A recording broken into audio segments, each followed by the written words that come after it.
Yeah, that's the problem, is they have booked themselves into a corner now, right? Yeah.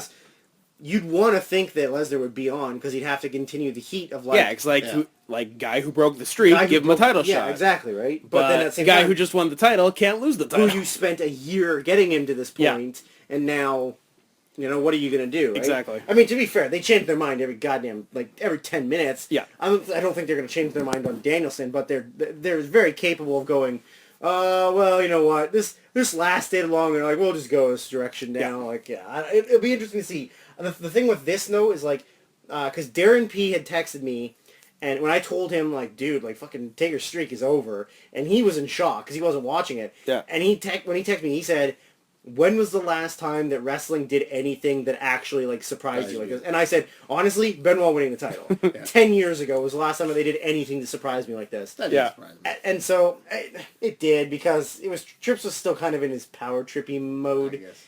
But fucking white boots. It surprised me that they actually followed through with it, right? Yeah. So now I honestly kind of feel like they've hooked me back in as a wrestling fan to see what they do. Yeah. Right? Like, because now I kind of want to watch Raws and pay-per-views to see what they do with not only Danielson, but Cesaro, Shield and Lesnar, right? Like, there's all these things that I want to see what they do with. It's still weird. I mean, it's not weird in a bad way. It's just, it's weird in a sort of trippy way that all these guys that we grew up watching in the Indies are now main eventers in the E. Yeah. It's kind of, and these are all guys that are the opposite of what the E wants. Yeah, like 4 ROH wrestlers and a CZW wrestler all got big wins on WrestleMania. But the thing that I looked at is because Vince isn't really in charge anymore. Yeah, he has say and stuff, but because I think Triple H has a lot of say in what goes on a day-to-day basis, right?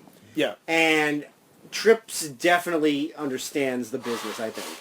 Like, Trips, as much as he's, he kind of was like, he had the dictatorship over the late 90s. Emphasis on dick. He had from the late 90s, from the late 90s Tater until, he retired. Yeah. He definitely had a dictatorship over the company. Yeah. But I do think he's a smart businessman, and he realizes that you can only get by bringing back Jericho and bringing back Batista and doing all this for so long. By the way, I wish they had brought back Jericho instead of Batista. So, now, he realizes that there are talented guys out there. Hey, let's do something with And them. you can't just constantly be bringing in muscleheads who can't do anything. Yeah. So that's why he built the developmental center, and he signed like just a bunch of good random workers from the Indies. I mean, they signed freaking Sami Callihan and Drake Younger, and like even at the time Chris Hero, like yeah, but his and now Devitt supposedly, like I want to see Sami Callihan and Drake Younger have a death match on a pay-per-view. But I feel like Trips gets it. Yep. Right? Like, as much as he was a dick in the past, I feel like he wants this company to be his company, so his company is taking a different direction, right? And he's certainly a lot less out of touch than Vince. Yeah. Because I don't think there's a better way to describe Vince than out of touch. Like, Devitt worries me a little bit because he's been my favorite wrestler since 2009, and now they're bringing him into here, and it's like he's,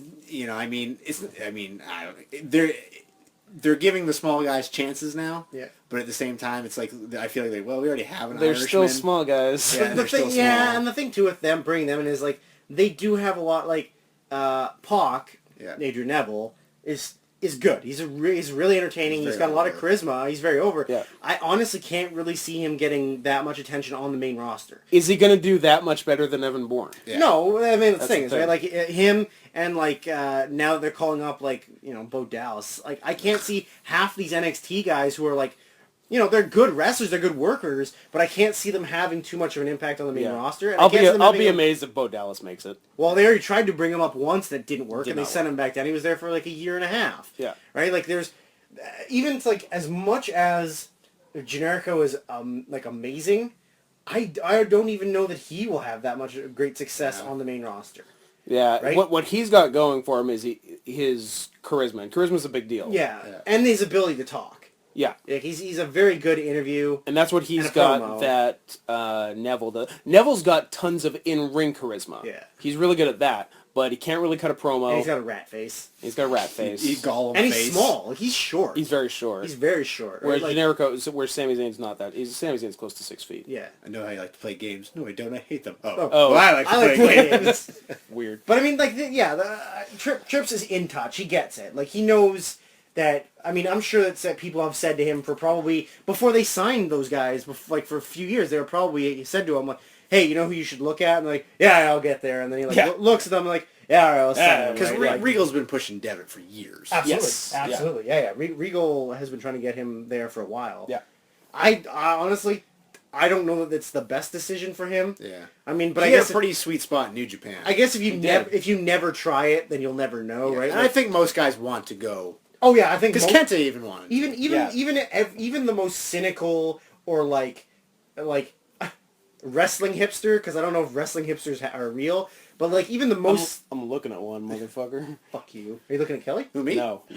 Like even the most cynical of wrestlers, like nobody's gonna say like, oh hey, WWE wants to sign you to a contract. And you're, Oh, fuck you. Fuck WWE. Yeah. Like I'm gonna stay in the Indies. Like Yeah. everybody will sign, right? Like because you want to get the national exposure, the big money, wrestling in front of huge crowds. I mean, they essentially pay you to work out. Yeah. Right, and get into shape, and then develop a character. Like no, you're gonna be retarded if you say no to that. Yeah. I'll tell you, I'm definitely less bummed about Devitt getting signed now than if it was a year ago. Yeah. Because since Devitt turned heel and has been doing the Bullet Club stuff, and while it's been entertaining and Devitt has got to cut completely silly promos, which are great, he actually, like, match-wise, because it's been so, like, heel and interference focused, he actually hasn't had a lot of great matches in the last year. He wrestled way better matches as a face. Way better. Yeah. So, like, the fact that he's going, and, like, and some people are saying, like, he's known he was going to the E for, like, well over a year, so, like, this was all, like, calculated on his part to, like, preserve his body, and if so, I guess smart on his part, just not as great for a wrestling fan, because obviously we want to see Devitt out having killer matches, and he hasn't really got to do that much, because it's just been all, like, Bullet Club interference stuff. Yeah. I don't know what kind of performer he'll be in the E. I don't know like what they'll turn him into, because the thing is he doesn't really have like some of those guys when they come in have like a certain like style to them, right? Yeah. And I don't feel like his style will translate very well to what they'll want him to do, right? Like I can't see a lot of his, I guess mostly because he's been a heel for like the last year, but like, you know, Neville has like the flippy flips and like Sami Zayn's got the sort of like just like the general like high impact, high speed, super face, like poppy, you know, like right. Like I don't feel like Devitt's really got that kind of a personality to him. He's like a pure wrestler. Like that's his thing. That's the thing though. Is like I can't see them just bringing him in and just like him having like matches because they need something that distinguishes them from the other developmental wrestlers. But that was the same thing with Danielson, right? Yeah, that's true. When he first started. Yeah, I guess that's true. But because everybody built, all the announcers, like all the commentary guys, built up the fact that he was a pure wrestler. Yeah. And that's how he kind of got over with that. But then obviously they found the whole yes thing, and then they realized that he was actually awesome at promos after saying he had no charisma for years, which is I say the most disappointing part is that Devitt is not going to be allowed to body paint himself anymore. Oh man, they were getting so good. Yeah, he's getting real excited about it. The most recent ones were amazing. Yeah. Did you see his one from his last New Japan show? Yeah. I saw the picture. It was Venom. Yeah. Dan had an interesting observation. Like it all looked really good, except the eyes like weren't quite right for Venom. Dan said, he looks like he's in Cats. Yeah, he's had some pretty insane body painting, and that's disappointing. Most disappointing part. I've only seen Carnage. He's done Venom. He's done a couple different versions of Venom, and then he did one that was like kind of like half Carnage, half Venom. Like it was like half of his face and half of his chest was one. Weird. Yeah, because he did that. He did that in like the UK, I think. Yeah, he did Carnage at the Dome show, Venom at his last New Japan show last week, and then one or two in England shows. Yeah, they were like just random like Random England shows. They would just come like a triangle on both pecs that were like white and black with like the face paint on, Yeah. and like only one arm up to here painted, and like, but that's the most disappointing part is no more body paints. But I mean, What if he only does body paint? What if that's what got him signed? Then I'm perfectly okay with that. when Devitt comes to the E, it's like I've been saying this for years. 10 years. Yeah, 10 years apparently. They'll either put him in a feud with Sheamus, or they'll tag him with Sheamus and create my dream tag team just for the sake. It's a dream tag team only for the sake of the name, which, because if you don't know this, Prince Devitt is his worker name. His real name is Fergal Devitt. Yep. So they can make a tag team known as Shamey and the Ferg. 80s Buddy cop tag team. Irish Buddy Cop tag Yeah. team. Yeah, I remember. They would be the second and third most intimidating Irish cop I know. Oh, Jesus. Oh my god. Don't. Everyone. I'll give you around here somewhere. I remember training in 2005. I remember this story. Do you? Yeah, you told me this story. I don't know if you know where I'm going. Is this with Ben? Yeah. Yeah, and he asked you. Oh, okay. Yeah, okay, it is. Yeah. Training with. I don't know the story. I'm trying to remember his worker. Supernatural Nelson Creed, I believe is his current name. He's also been the Bomber Ben Nelson, the Mad Bomber, and the Bard Warwick Creed. Because he is a big Shakespeare fan. In fact, he has a book out called "What Would Shakespeare Say?" So go look that up and buy it. Do you bite your dick at me, sir? Do you bite your dick at me, sir? He's an awesome dude. I would probably actually credit, even though he wasn't the first person to do it, I would probably credit him as my trainer because I definitely trained the most with him overall. And that turned out so well. Pretty good. And he used to train a lot in, I guess he used to live at some point in Ontario, so he trained with a lot of the Border City wrestling guys, one of whom is current TNA World Champion Eric Young. But that's just a side note, and I do know that Ben every now and then sends Eric Young a text saying, "Hey, saw you on TV, you looked pretty fat." Which I'm always a fan of, but I remember training with Ben in probably early 2005, and he's like, "Hey, have you heard of this guy Fergal Devitt?" I'm like, "No, Ben." Sure, Ben. Fergal Devitt. That doesn't even sound like a real name. And then like less than a year later, he was like New Japan Junior Tag Team Champion, and he was awesome. So, good job getting on the Devitt train early, Ben. If you're not listening to this, Sure, Ben. Whatever you say. Fergal Devitt. Fergal Devitt Those are sounds like a winner. I was like, seriously, what are you talking about? Fergal. But yeah, then he turned out okay. So yeah, So back to Undertaker Brock. All right, Undertaker Brock. Yeah, we got. Oh man, we totally got. that was a derailment. Yeah. All right. What did we give it? That was some Clavo and Jennifer Aniston shit. What? Yeah, derailed reference. Who's in? Get I'm out. in. All right. Please tell me those are the right people. So what? Derailed? Was that the right reference? Yeah. Clivo and Jennifer Aniston? Yeah. Okay, good. Yeah, you're Nailed good. it. You're good. Nailed it. Nothing but net. That's right. Drew's prediction for Brock and Taker was 3 stars. Kelly's prediction for Brock and Taker was 3 1/2 stars. Scott's prediction for Brock and Taker was 3 3/4 stars. Because I thought they were going to do pretty good. So did I. Dave Meltzer, after having seen it, Dave Meltzer, most respected wrestling journalist. Hi, I'm Scott. Most respected wrestling journalist in the I'm biz. Sam. Gave it 1.5 stars. Wow. Yeah. Wow. Yeah, guys. I wouldn't go that low. You never strapped on a pair of boots. What does he know? I wouldn't go that low, but yeah, we all overshot. Dave, I think Dave was pretty. 1.5 is pretty rough. Yeah. He gave Brock Taker 1.5, and he gave the Divas match 1.25 stars. There's a 1/4 star difference between the Divas and Brock Taker. I think there was more than that. Yeah. I'd give it 2.5, maybe 2 3/4 on a nice day. I'll say 2 3/4. I'll say 2.5. 2.5 from Kelly. Drew. It was a weird match, just because of how concussed he was. You know what? We sort of touched on it before, but because Taker got a concussion so early, Yeah. I feel like they did the best with what they could. They did, Yeah. and there was still some good stuff. Like the yank of the rope walk into the F5 was a cool That spot. was cool. Yeah. Finish was good. The German suplexes on Undertaker.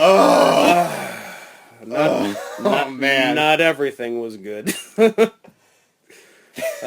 it's like helping an old man Into bed. fall back into a tub. Fall back into a tub. And yeah, so it wasn't without its problems. Yeah. Oh god, I don't. What are you giving it? It's a tough one. I don't want to give it a low star, but it wasn't very great. And that's the real shitter is that if that's his last match. Yeah. It's too bad, especially because even just last year's was great. Great, yeah. Taker and Punk was great. It was the saving grace of that show. Yeah. Meltzer has this as nearly the worst match on the show, and the second worst by a wide margin, which is rough. Yeah, I'll say 2 3/4. yeah. I don't want to go Something I said. super low, but it wasn't good enough to go higher than that. Yeah, when we were predicting, I said 3 3/4. I thought I was being conservative because Taker always kills it at Mania, right? Yeah. But not so much this time. I found the list of best Taker Mania matches. If Taker and Brock had absolutely killed it, whether or not Brock had still won, I think if done right, it wouldn't have hurt the rating at all. But if they had absolutely killed it, I think it could have been. It could have been their third. I don't think I would have touched the Shawn matches. It could have been third. I've got the Triple H non-Hell in a Cell match third, Punk fourth, Batista fifth. I think it could have been on par with the Punk. Could have maybe been slightly better than the Punk. As it was, I think I would stick it at 11. After Orton and before the first Kane match. And really all the matches below it, none of them are really any good. Diesel, Jake Roberts, Mark Henry, Other Kane, Bossman, Sid, Snuka, Bundy, Big Show, and A-Train. Big dummy shit himself. Giant Gonzalez. Those are the matches that was better than. But it wasn't better than Orton, Triple H at 17, Flair, Edge, Triple H Hell in a Cell, Batista, Punk, Triple H non-Hell in a Cell, Shawn. You can't make an argument even that he was better than any of those. So, yeah, at best, 11th. So, the show overachieved. That match, unfortunately, did not, even though I would have liked it to, especially if it was Taker's last match, because you kind of want to go out on a high. But when you get concussed early, and you're 49, it's tough. And you're wrestling a crazy person also. Well, yeah, that doesn't help. Let's not forget that. But, there's your Brock Taker, special guest Prince Devitt in that conversation. Divas 14-person invitational, Vicky Guerrero involved somehow. I didn't pay a lot of attention to the build for this match. But here's the problem with this Divas match. It was a 14-person one-fall match. I feel like it wasn't train wrecky enough. No, and I remember I told you this yesterday. I remember telling Drew and Tristan this at during the match. If that match was just Alicia Fox, who the Bellas. one of the Bellas, Brie. I think Brie. Brie's a good one, right? Brie's the better wrestler with the natural tits. Yeah. And Nikki's the worst wrestler with the huge fake tits. Yeah. Brie. Which explains their relationships perfectly. Yeah. Yes. Yeah. Tamina Snuka and I think AJ. That probably would have been good because they all were really crisp in what they were doing. They slimmed that down Yeah. by more than half. That would be perfectly fine. Maybe throw in the other just to make it like a tag. Throw in the other Bella and Natalie Neihart. Although mind you, faces and heels bullshit. But I mean those girls could do it fine. Everyone else was kind of useless. Yeah, and that's the thing. But I wish if they were doing it this way, I wish it had just been a completely out of control mess. And unfortunately, it wasn't. Although they did what I expect them to do, all 14 were in, and then they immediately got 10 of them out of there. Most of them never to be seen again. Oksana, Layla. Oh yeah. I think weird dyed blonde Rosa Mendez. Oh, she looked awful. She looks ridiculous. Oh my god, and her kicks. Oh boy. Oh Yeah. I'm And gonna say the bad Funkadactyl. Cameron. The thing I'm most disappointed about Naomi's the good one. is the fact that Oksana didn't break any ocular Oh my bones, God. So We, I already told you this guy, like, Jesus, that it gets 0 for me. Like, it wasn't as bad as the other Divas matches that they've had, but it was still awful, and I hate it, and the Divas division means nothing. Oh, yeah, it means less than the European title. That much is true. Currently. Yeah, we, what do we predict? You predicted 1.5 stars. Incorrect. Caleb 0. predicted 0.5 star. I predicted Incorrect. 0.5 star. Meltzer gave it 1 star and 1.25. I'd give it around there, 1.25 stars, 1.5 0. Drew's given 0, the classic dud. I'll give it a star. But no, Caleb's giving it a star. Yeah, like, I just wanted it to be, like, it was the equivalent of watching a boring movie instead of a so bad it's good movie. And I wanted so bad it's good. I wanted, like, 5 minutes of an Eva Marie Oksana showdown. I wanted, blown spots. Yeah, missed times. I wanted Rosa Mendez's hair to change color mid-match. Like, I wanted the bad Funkadactyl and the bad Bella to just fall down of their own accord. like nothing's there. They just fall down. Yeah. Like, I wanted stuff like that. And as it was just a not very good kind of clustery thing. But, like, it was okay. The finish was okay. The Bellas did a double tope, which worked out fine. Nobody got hurt. So AJ streak continues. AJ's streak continues. Then she lost it to Ghost Babe the next night on Raw. Ghost Babe. Such a fucking babe. Love Ghost Babe. She's super young, too. She's like 21. 21. Yeah, she, like, just turned 21. What? So, yeah, there's your divas. Let's talk... Speaking of Let's talk what Drew wants to Eva talk Marie, you guys need to, as soon as I'm done talking, you need to pause this podcast, about. And watch Total Divas. go yourself and find the Hall of Fame ceremony, Uh-huh. skip ahead to the Carlos Colon part, and watch Carlito be the best entertainer on the face of the planet. Because he says the funniest thing I've ever heard at the Hall of Fame, and he does the best thing ever at the Hall of Fame. Go watch it. Okay, now you're back. After you've watched it, did you notice the 2 things that Carlito did? Amazing. Anyways, continue. What were they? Number 1, when they got up there, because Carlito and Primo and Epico inducted the dad. Yeah. Right? Although Epico is not a son, is he? I thought he was a cousin. He's a cousin. Yeah. Anyways, Carlito gets So up. he's Carlos's nephew. Yeah. Carlito gets up there, super juiced up, but also fat because he only does steroids and doesn't work out. Muscle gut. With a ridiculous mustache and his stupid looking hair. Yeah. Gets up there, and the first thing he says is, well, they put us on after the click and before the main event, and, well, they ran short on They time, cut so our our time. time's been cut, so, yeah, it's like I never left. Yeah, And then... I remember hearing that. That's and then that's he very made the funny, reference actually. to them being the women's title match of the Hall of Fame. Nice. And then, when because the Divas will walk out the inductee to the podium. Right. So Eva Marie and one of the other skanks, I don't know, Alicia Fox, sure, I don't know, whoever it was. Summer Tori Rae. Wilson. No, they walk Carlos out to the stage. So they walk him out. He hugs Primo. He hugs Epico. The girls walk past them. Carlito turns and stares at their butts as they walk away, then looks up at Primo and goes, check that out, and then turns and hugs his dad. Like, it was amazing. Nice. Carlito just being the biggest creep. Almost makes you forget what a bad wrestler he was. Or the fact that he wouldn't just go to rehab because he loved marijuana too much. I'm gonna go Was it to marijuana? rehab. There's marijuana, coke, and steroids, I think. And they're like, look, we will pay for it. You can come back on the roster. And I'm like, no, fuck you. I like drugs too Yeah, much. like, no, do I have any other options? Well, you can quit. Quit. Oh, okay, I'll do, and I get to keep doing drugs if I quit? Well, yeah, but you won't have a job. So- I quit. He also did make one good comment about how he's like, he looks around and he goes, there's a lot of people in here. He's like, I'm used to wrestling in high school gyms and halls. Like, this is pretty cool. He's like, I forgot how cool this was. A good man, Carlito, I guess.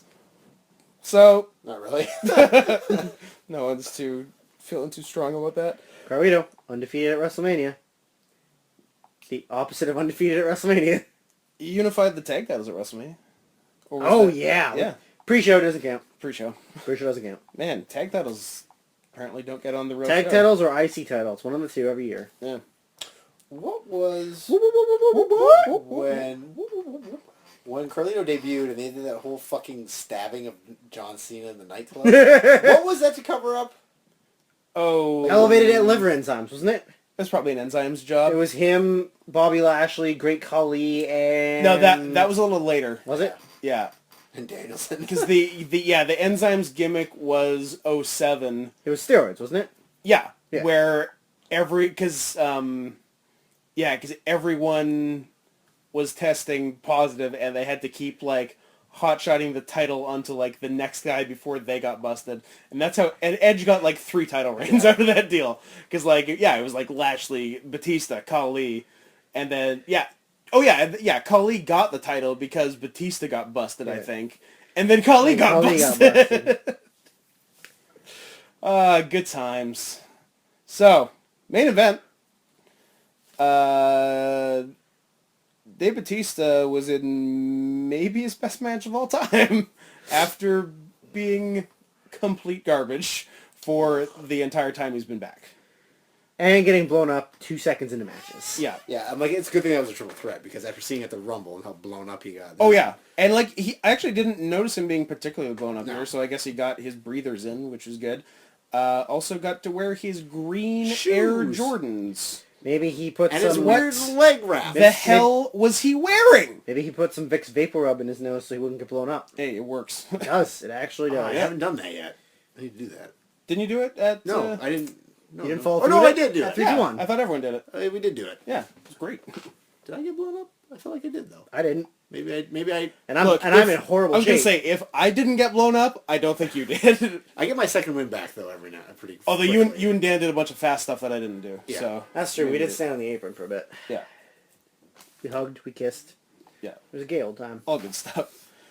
So the main, Daniel Bryan, champion Randy Orton, and other guy Batista, all in the match. It was, whoever is... Oh, man. That's a match full of animals. You got the animal Batista. You got the Viper Ranger. You got the American Dragon. I thought you were going to say it was the GOAT. Or the goat, sure. But yes, it was an animal-heavy match. All it needed was Road Warrior Animal. It was... Okay, whoever... That's quite the pull by this fucking idiot. Harsh. Completely derailed my train of thought. Oh yeah, whoever was the agent who put this match together, John Laurinaitis. whoever it was, even if it was Super Dave Laurinaitis, they deserve a medal. You can't be doing that to the young talent. Because this was put together so perfectly for the people involved. Like, if you... Like, it was a 4-star plus Dave Batista match purely on structure. Because Dave by himself is not going to have a 4-star match. Yeah. It was, like, everything was put together so well. And everyone, to their credit, delivered in it. And, yeah, I thought it went... really well. I disagree with Meltzer on one thing that we'll get to when we talk star ratings, but what did people think about the match?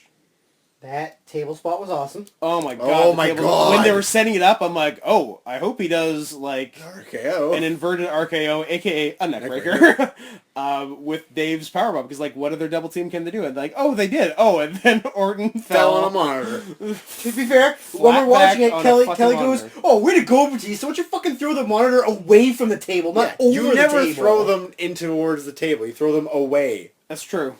He didn't. Idiot Batista. Yeah, Batista definitely almost, as a result of that, killed Randy Orton. Because, and good for Orton continuing, like, acting like nothing was wrong. I bet he was in a lot of pain. Because that looked fucking brutal. I think Brian was okay. I think he came out okay on it. He just took your standard table bump. But, the second Orton hit, I'm like, oh, that is just like Luke being suplexed on the brick. With a trophy. The trophy or the cinder block or whatever the fuck. Or that plastic cone thing off the top of the Ferrero Rochers. Oh my god, yeah. Man, Lucas was suplexed on so many stupid things. I'm still waiting for the fire hydrant. Yeah, all that's left is the super kick where he falls back first on the fire hydrant. Oh god, and the powerbomb on the pole. How did we not? Oh, yeah, God. yeah. How is Luke walking? He's Maybe he- destroyed his back. Maybe he's indestructible. We I don't think know. he is. He's you remember the thing with that triple threat match is you texted me the next day on Raw saying, "Oh, I got a little choked up seeing Danielson going, everyone chanting, thank you or whatever. You deserve it to Danielson." And I'm like, yeah, I got a little choked up when Batista and Randy Orton almost kissed, but they didn't. Yeah, there was definitely because it was to set up that spot, right? So weird, where they were too. like, "Oh, you're like, hey, if we were together, we can fucking take out this guy that's way right. smaller than us." You got a hot mouth. I also hate caskets. It was definitely some Snitsky Heidenreich shit. Okay, here's... Stroking each other's abs. Did you find my text? Farting, no. Oh. No. Oh, I've been farting this whole time. I'm melting the leather off this chair. Scott sent me that text message.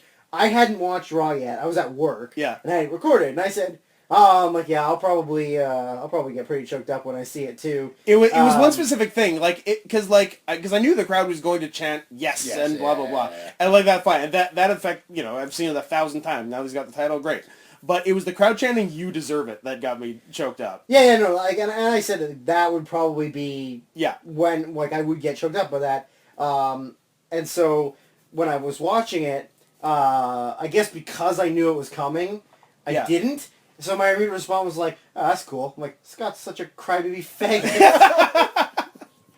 Yeah, no. As I was watching it and getting choked up, I'm like, "Oh, Jesus, I deserve to have my mouth fucked right now." God. Oh, Jesus. Oh, graphic. Not graphic enough. But yeah, so the triple threat. So much like the pedigree spot in the opener, there were definitely a couple scary moments in this where they're like, There was one. "Oh God, they might have." There was one that even I bit on. Well, I'm guessing it was the same one I bit on. Probably. Was it where Dave goes for the spear on Orton? Yeah. Hits Amdrag. Amdrag's out of the ring, and Dave turns around, eats an RKO, and we're like, "Oh no!" I thought he was winning. Like legit. Yeah. I was like, "You can't fucking do this." Yeah, and he kicked out, right? Amdrag didn't save. I think Dave kicked Yeah, out of the I RKO. think, he kicked out. Oh boy. There's a picture of Undertaker and the lead singer of Rev Theory. Oh my Cool. God. It's Couple of cool dudes right there. like, so Cool dudes with their tats. Yeah. We got sleeve tattoos. Sarah. Oh, you know what? Oh, I didn't even know this was a storyline. Back in 2002, I watched, it was just on YouTube. It randomly popped up on YouTube. Mm-hmm. It was Undertaker versus Brock Lesnar from Unforgiven 2002.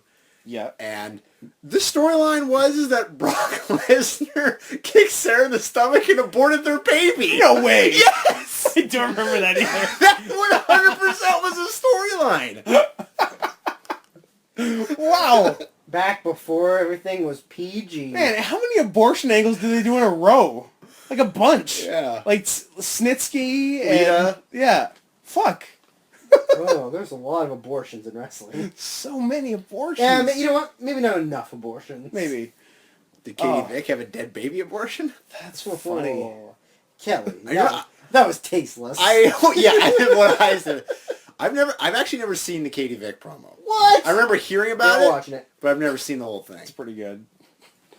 Pretty good. Pretty good. The one thing I was a little surprised at in this match is that he beat Batista and not Orton. Yeah. No, because Orton's not going to do the job. Orton's above that shit.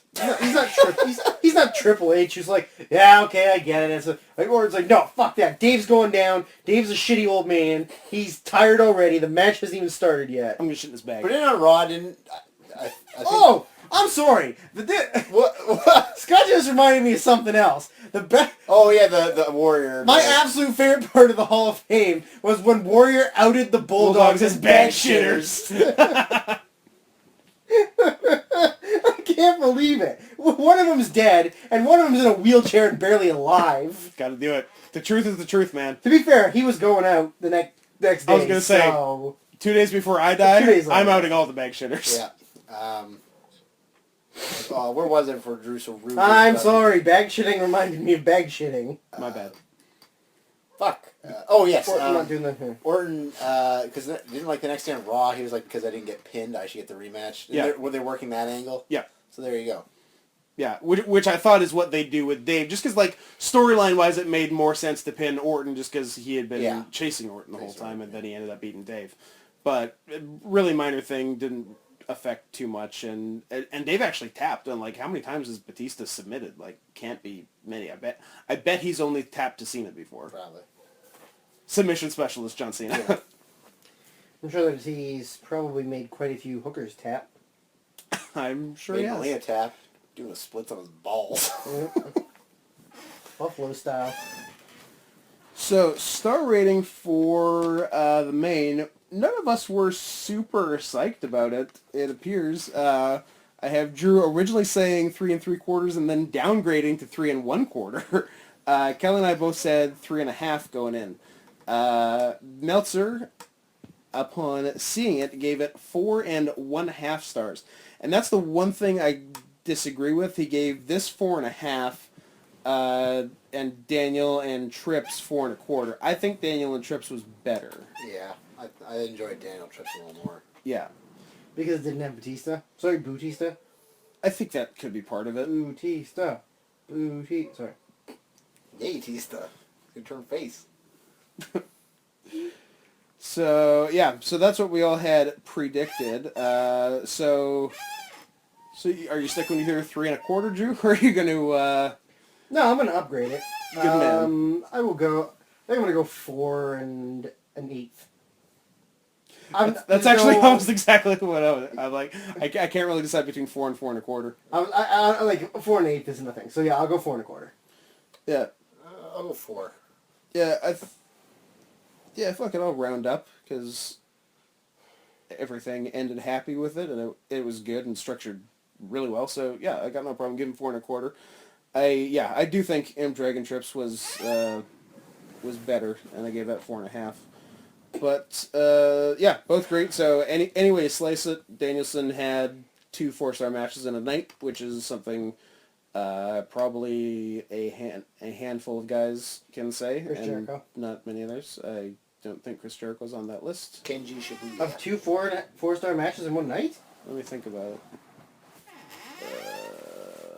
What am I Are missing? you fucking retarded? Vengeance. Neither of those were 4 They're stars. both 4-star matches.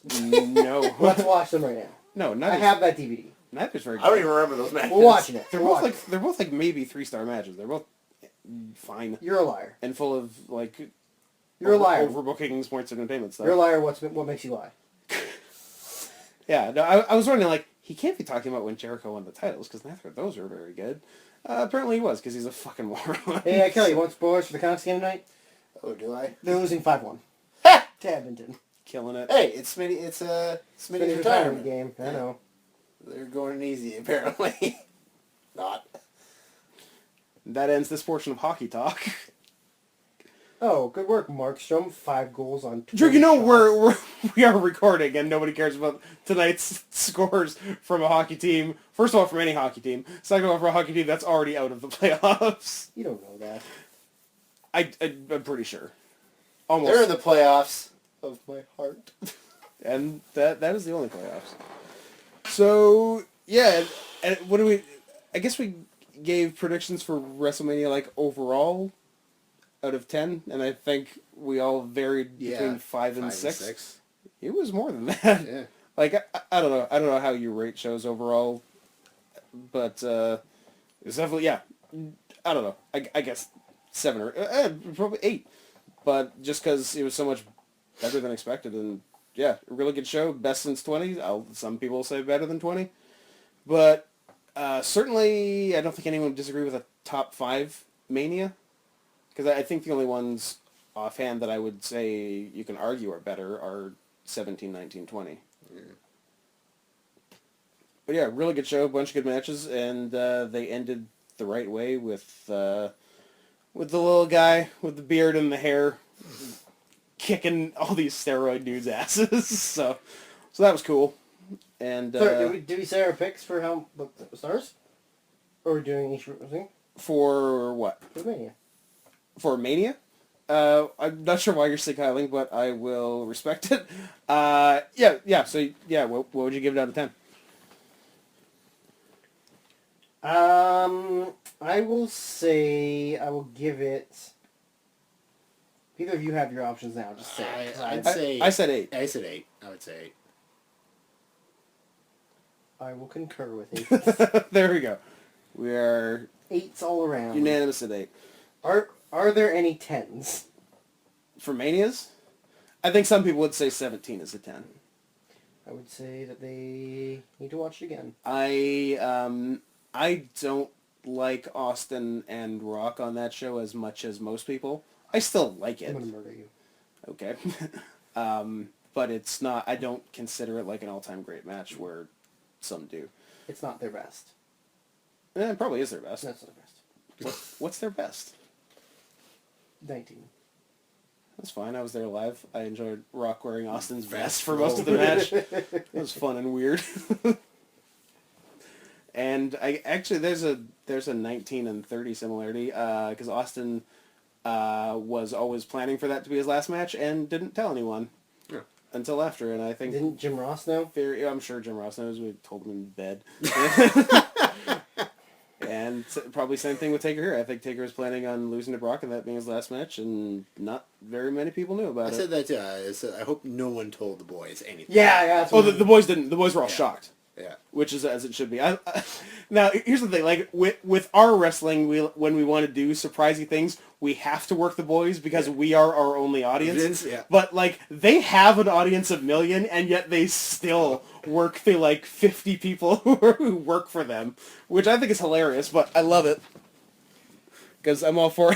I guess I'm all for lying to as many people as possible. If we can lie to an extra 50 people on top of the 3 million, then why wouldn't you? So yeah, there's Mania 30, and this is our public apology episode for largely shitting on it in the preview to it. So sometimes WWE can do good, and They heard that podcast. We were pretty sure those were the podcasts. They heard it and were like, "Fuck these smarks. We're gonna put on the best goddamn WrestleMania in 10 years." Just to make them look like assholes. That's fine. So I guess plan for next year is to shit on Mania, right? Yeah. So we get another good one. Yeah. Probably because We'll be there. we're gonna go. Because if you do a West Coast Mania, we'll probably come, and you ain't gonna do it in Seattle again because it's a secondary market. Blah. Fuck you. It's a good Mania. Anyway, any closing thoughts from people, or are we done? My closing thoughts are, for the first time in the history of my life, I'll be watching Battlefield Earth. That's a thing.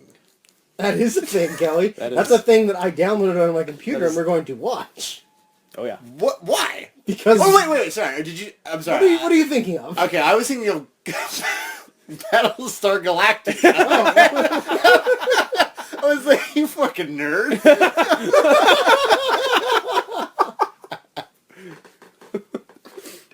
No. Okay, sorry, my bad. This is the one with John Travolta with tentacle face. Yeah. Tentacle and chin. Scientology. Shit. And Barry Pepper? Gary Pepper. Okay. Yeah. He's a good Canadian kid. Get excited, people. Yeah, that's our plan post podcast here. So yeah. And now let's go steal a car and smoke some pot. When have we done any of these things? Well, you gotta do something illegal, don't you?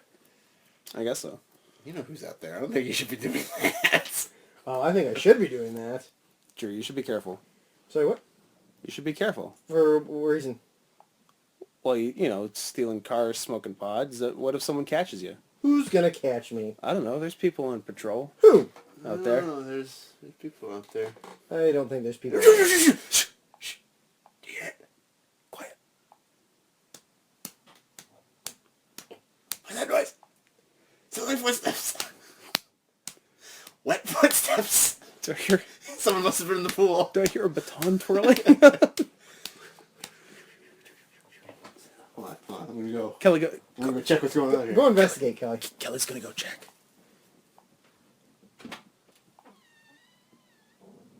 Okay, I'm just gonna step outside. Okay, All right, I'm gonna go outside and check Kelly, what's going on. Kelly's just stepping outside. He's gonna go take a look. See if anyone's there. He's gonna close the door behind him. I don't hear anything. I think. Oh, hey guys. Oh, hey Kelly. How's it going? Oh, no, Turns out there wasn't anyone. I don't know who we were talking about, but it's It's me. Friend of the show, What, the Great Riles. John C. Riley. Yeah. What are you doing here? Did you see Kelly out there? Oh yeah, yeah.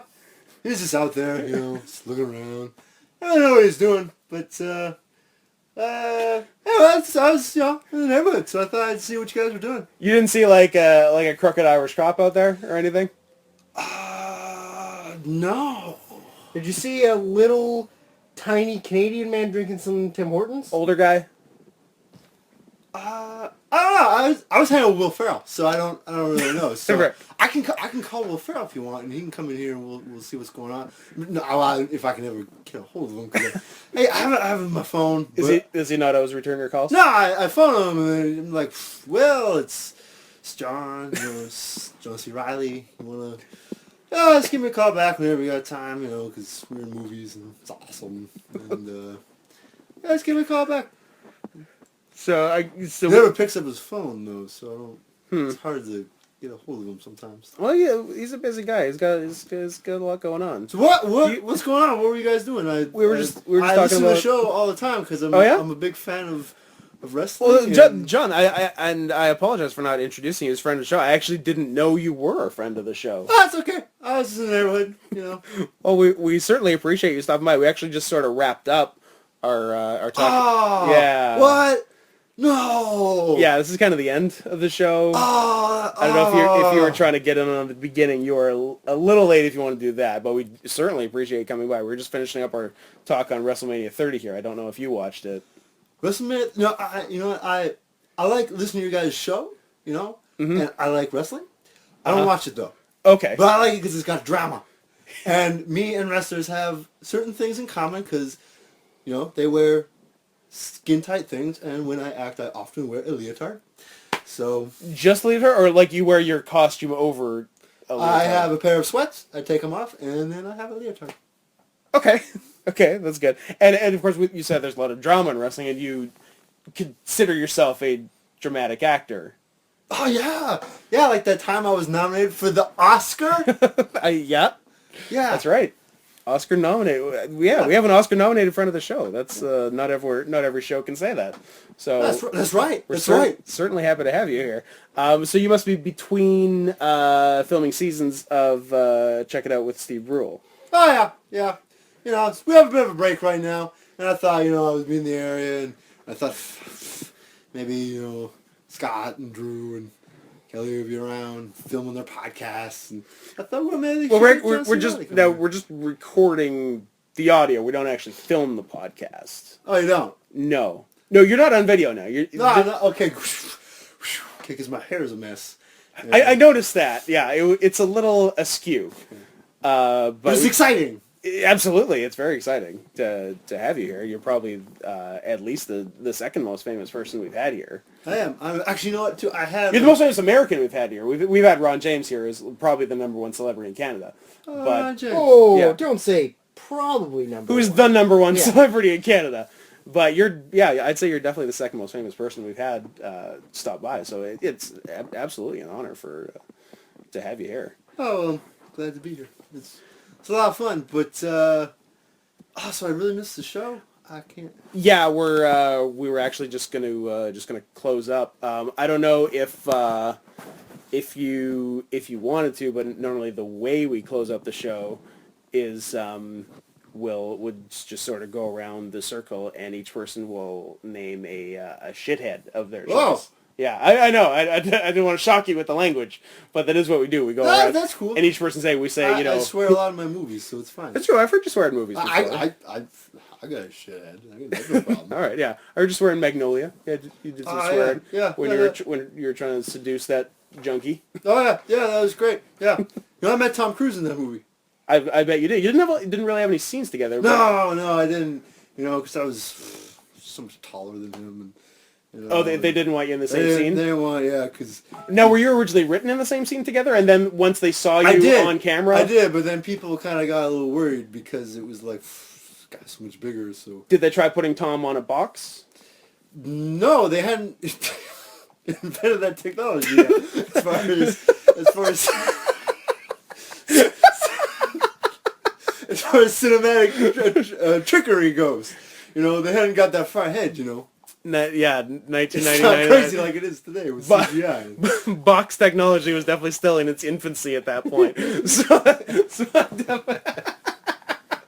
I definitely understand where you're coming from there.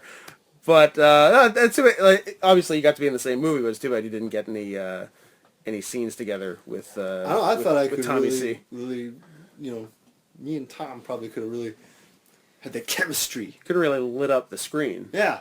Could have maybe had another Oscar nomination. But Much like you and Kevin Costner lit up the screen in For Love of the Game. Are you making fun of me, Drew? I am not. I kind of feel like you're making being fun serious. of me a little bit. Drew You were the catcher to his pitcher. There's no stronger chemistry than a catcher and a pitcher. Okay, I'll take that. That's fine. Drew likes sports movies. No, I think he's being genuine, John. All right, good. Not a knock. I wouldn't insult a Oscar-nominated actor like yourself like that. No, I have more respect than that. Yeah, no, if he was going to take a shot, he'd just say something about, you know, Talladega Nights, where literally the only line you say is shake and bake like 14 times in a row. If he was going to take a shot at you, I think that's probably what he would say, and not something from For the Love of the Game. All right. That's just what I think. All right, good call, Mr. Gregorian. So if you're okay with it, right, shitheads, right. Yeah, Shitheads. I think I got one. You got one? Okay. Do you mind us finishing off with you? Oh, yeah. Sounds yeah. good to finish with the most famous person, I think. Leave on a high. Oh, yeah. So, So least famous goes first, meaning you. you're pointing at me. I don't know if that's 100% medically accurate, like Human Centipede 2 full sequence. How much But, extra work have you done in movies about gay soldiers? Because I've done one. I've done how many IMDb credits do you have? One. Actually? If I create my account, one. Fair enough. I do that too. I Google myself as well. John, did you make your own IMDb account? No. Oh, yeah. Yeah. Do you like every time? That's how you get famous. People don't know that. Every time you're in a new movie, do you have to manually add it yourself? That like people aren't doing it. IMDb isn't doing it for you. Oh, yeah, you gotta do it yourself. It's part of being part of SAG.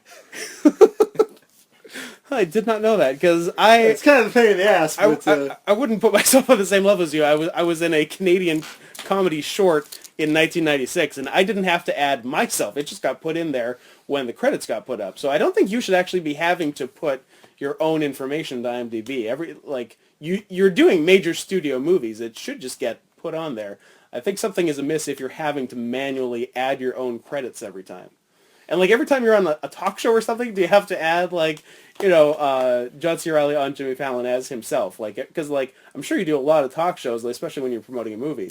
That seems like a hassle. That's a good question. Yeah, I like how I like how you hold my feet to the fire in some of the questions. I do. I These don't are follow good you. questions. It's my style of gotcha journalism. As- I know some people like to they like throw little softballs like they do in For the Love of the Game, but I throw a little harder ball like the movie Harder Ball. I appreciate you guys like that movie so much that you keep referencing, but come on, I want to hear some love for Cirque du Freak, the Fire's assistant. So Now, that movie does get a pass in my books because it has the one requirement that I need for any movie to be good: a girl with a tail. that's right.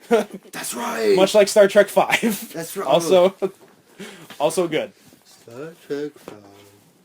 The Final Frontier. So I don't want to rush you out the door, John, but do you have any? It's not for you, Scott. Just keep Sorry. talking. Do you have any final thoughts before we go to the shitheads at the end? On the WrestleMania you didn't watch, or on any of the wrestling that you don't watch, or on our podcast about wrestling that you do listen to because you like the drama. I think that was what I gathered from what's happening here. What was it like to work with Jonah Hill? John A. Hill. John A. Hill, sorry, John A. Hill. That's pretty awesome. I mean, Is he as fat in real life? a little bit, yeah. I mean, he's not as fat as he's usually been, but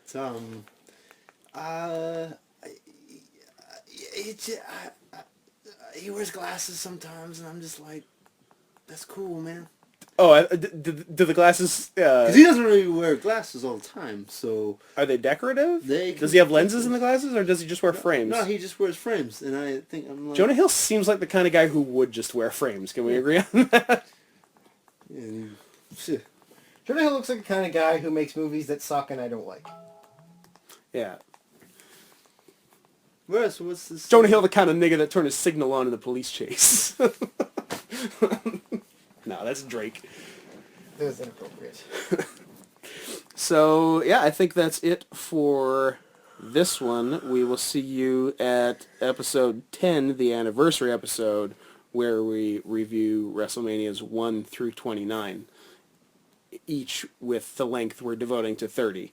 So it'll be roughly a 58-hour podcast, so stay tuned for that one.